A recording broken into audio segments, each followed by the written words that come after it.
Fake photo అంశం ఇప్పుడు ప్రధాన అంశంగా మారింది. అవును. నిజంగా ఫేక్ ఫోటో, మరి ఫేక్ ఫోటో అంటూ ఉన్నారు, ఆల్మోస్ట్ ఫేక్ ఫోటోగానే అర్థమవుతుంది ఆ ఫోటో చూసినా కూడా. సో అంటే ఈ ఫేక్ ది చేసిన నేపథ్యంలో ఖచ్చితంగా ఒక రకంగా వైఎస్ఆర్ కాంగ్రెస్ పార్టీ ఇబ్బందుల్లో పడిందని అనుకోవాలా? రైట్, ఒక రకంగా ఇప్పుడు వైఎస్ఆర్ కాంగ్రెస్ పార్టీ కొంత డిఫెన్స్ లో పడినట్టు అనుకోవాలి. ఎందుకంటే ఒక ఫోటోని పట్టుకొని ఇదే Saikrishna photo, Saikrishna lockup death అయిపోయింది, సాయికృష్ణ చనిపోయాడని ఒక ఫోటోని రిలీజ్ చేశారు. అలాగే మొత్తము కాళ్ళ గోర్లు పీకేసినట్టుగా ఉన్న ఇది కూడా అందులో అదొక 2-3 ఇట్లా ఒక ఫోటోని అయితే రిలీజ్ చేశారు. దానిపైన వైఎస్ఆర్ కాంగ్రెస్ పార్టీకి సంబంధించిన కీలక నేతలు ఇగోండి సాయికృష్ణని లాకప్ డెత్ అయిపోయిందని అన్నారు. ఇదంతా మాట్లాడారు. వాళ్ళు రాజకీయంగా మాట్లాడటం వేరు, బట్ ఆధారాలు చూపించేటప్పుడు మాత్రం చాలా జాగ్రత్తగా వ్యవహరించాలి. ఇప్పుడు అది ఏమని తెలియదు, జగ్గపేటలో మరణించిన ఒక నవీన్ రెడ్డి అనే ఒక యువకుడు అని అది తర్వాత తెలియదు. ఈ పరిస్థితుల్లో ఇప్పుడేమంటున్నారు, లేదు నేను ఆ డీటెయిల్స్ కొందరు ఇచ్చారు మేము మాట్లాడామని వైసీపీ నేతలు అంటున్నారు. ఇది చాలా సెన్సిటివ్ ఇష్యూ అండి.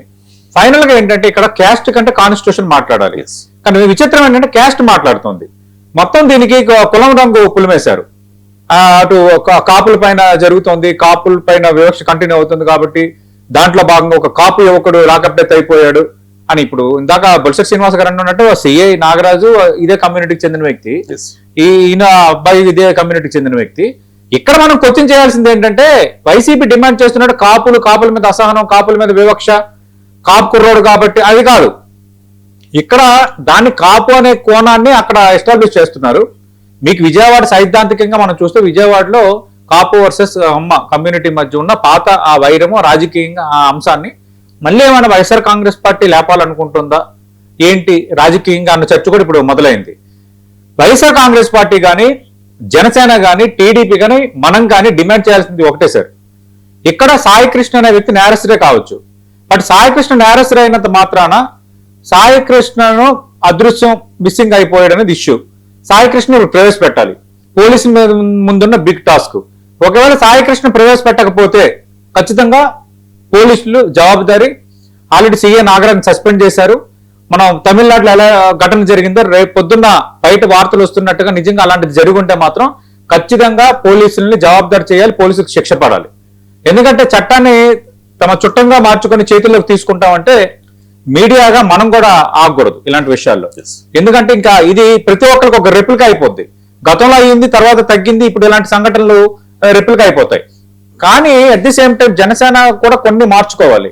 సిఏ నాగరాజు తాడేపల్లిగూడెంలో పనిచేసినప్పుడు మంచిగానే ఉన్నారు అని ఎవరు మన బొత్స శ్రీనివాస్ గారు అన్నారు. ఇలాంటి సందర్భాల్లో అలాంటి కామెంట్స్ చేయకూడదు. ఎందుకంటే సిఏ నాగరాజు సంబంధించి కృష్ణలంకలో విజయవాడలో చాలా ఆరోపణలు ఉన్నాయి, చాలా ఇష్యూస్ కూడా ఉన్నాయి. అలాంటప్పుడు కరెక్ట్ మీరు తన్నట్టు తాడేపల్లిగూడెంలో ఆయన కండక్ట్ ఒక రకంగా ఉండొచ్చు, ఇక్కడికి వచ్చిన మారిపోయారేమో. అందుకు ఇలాంటి సందర్భాల్లో సర్టిఫికేట్ కూడా ఇవ్వాల్సిన అవసరం లేదు. ఖచ్చితంగా ఇక్కడ న్యాయం జరగాలి. నిన్న డీజీపీని పిలిచి ముఖ్యమంత్రి చంద్రబాబు నాయుడు, డిప్యూటీ సీఎం పవన్ కళ్యాణ్ మాట్లాడారు, నాగరాజుని సస్పెండ్ చేశారు. ఇది ఒక రకంగా పోలీసుల పరంగానే కాదు, కూటమి సర్కారు కూడా చాలా బిగ్ ఇష్యూ, ఇది బిగ్ హెడేక్. నిజంగా అసలు ఎందుకు మిస్ అయ్యాడు, నిజంగా పోలీసులు ఏదైనా చేశారా, లాకప్ డెత్ అయ్యాడా, లేదంటే బయటికి తీసుకుపోయారా? సరే చనిపోయాడు అనుకుందాం ఒక్క నిమిషానికి, చనిపోతే ఆ డెడ్ బాడీ ఎక్కడ, ఆ తల్లి మాట్లాడుతున్న తల్లి సంధిస్తున్న ప్రశ్నలకైనా పోలీసులు సమాధానం చెప్పాలి. ప్రభుత్వం ఇప్పుడు అధికారంలో ఉంది కాబట్టి కూటమి సర్కార్ ఇక్కడ చెప్పాలి. కానీ ఏమైతుందంటే క్యాస్ట్ ఆపాదించి అసలు విషయాన్ని పక్కదారి పట్టించేస్తున్నారు. ఇది తప్పు అంటున్నాను. రైట్, ఇప్పుడు వైఎస్ఆర్ కాంగ్రెస్ పార్టీ హయాంలో మనం చూసాము, ఎక్కడైనా కాపు రిలేటెడ్ విషయాలు మాట్లాడాలి అంటే, కాపు నాయకులను టార్గెట్ చేయాలంటే వైఎస్ఆర్ కాంగ్రెస్ పార్టీలో ఉన్న కాపు నాయకుల్ని జగన్మోహన్ రెడ్డి పంపించేవారు. అంబటి రాంబాబు, పేర్ని నాని, ఇంకా కురసాల కన్నబాబు, గుడివాడ అమర్నాథ్, ఇంకా పెద్ద లిస్టే ఉంది కదా కాపు నాయకులు వైఎస్ఆర్ కాంగ్రెస్ పార్టీ. నేను విచిత్రంగా అంటే ఈ డీజీపీతో జరిగిన సమావేశంలో ఈ ఇష్యూలో, సాయికృష్ణ మిస్సింగ్ ఇష్యూలో చంద్రబాబు నాయుడు చాలా సీరియస్ గా తీసుకున్న తర్వాత హోమ్ మినిస్టర్ లేరు, అనిత లేరు, పవన్ కళ్యాణ్ అటెండ్ అయ్యారు డిప్యూటీ సీఎం. అంటే అది పవన్ కళ్యాణ్ కి ఇచ్చిన ప్రయారిటీగా చూడాలా, లేకపోతే పవన్ కళ్యాణ్ కాపు కాబట్టి కాపుని పక్కన కూర్చోబెట్టుకున్నారా అనుకోవాలా? అంటే ఇక్కడ పవన్ కళ్యాణ్ ఈ విషయంలో నోరు మెదపడం లేదని 3 రోజుల నుంచి వైఎస్ఆర్ కాంగ్రెస్ పార్టీ ఒక ఇష్యూ తీసుకుంది. ఆటోమేటిక్ గా ఎంత పవన్ కళ్యాణ్ జనసేన అధినేత అయినా ఎంత జనసేన నేతలు కాపులే కాదు ఇది అందరి పార్టీ అని అనుకున్నా, ఈ కాపు ఇష్యూ వచ్చేటప్పటికి ఖచ్చితంగా పవన్ కళ్యాణ్ రెస్పాన్స్, పవన్ కళ్యాణ్ టార్గెట్ కానీ వైఎస్ఆర్ కాంగ్రెస్ పార్టీ అంశాన్ని లేవనెత్తుతుందని తెలియనంత అవివేక్ కాదు పవన్ కళ్యాణ్ రాజకీయంగా. బట్ ఆయన గ్రహించారు. అంటే దీన్ని పవన్ కళ్యాణ్ వైపు మళ్లించారు ఇష్యూని. పవన్ కళ్యాణ్ వైపు మళ్లించిన నేపథ్యంలో నిన్న డిప్యూటీ సీఎం గా ఇది ఒక సెన్సిటివ్ గా ఉంది ఇష్యూ, పెద్దదైపోతుంది, కాపుల పరంగా కూడా ఇది ఇష్యూ అవుతుంది అన్నది పవన్ కళ్యాణ్ చంద్రబాబు నాయుడు దృష్టి కూడా తీసుకొచ్చి ఉండొచ్చు ఖచ్చితంగా. ఎందుకు ఆటోమేటిక్ ఇప్పుడు తెలియకుండా ఎట్లా ఉంటాయి సార్, ఇంటెలిజెన్స్ రిపోర్ట్స్ రాకుండా ఎట్లా ఉంటాయి? ఇది కాపు ఇష్యూగా మారుతుంది అన్నప్పుడు విజయవాడ లాంటి సెన్సిటివిటీ ఏరియాలో కాపు వర్సెస్ నేను గతంలో అన్నట్టుగా అక్కడ ఆల్రెడీ సామాజిక వర్గాల మధ్య కొన్ని గ్యాప్స్, గతంలో జరిగిన సంఘటనల నేపథ్యంలో కొంత థిన్నర్ లైన్ వాతావరణం అక్కడ ఉంది.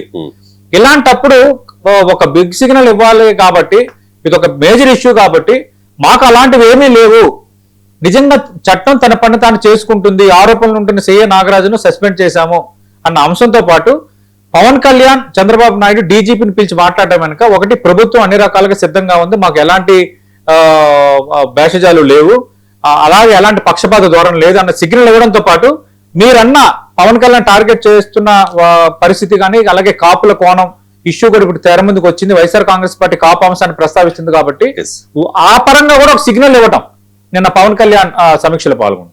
రైట్.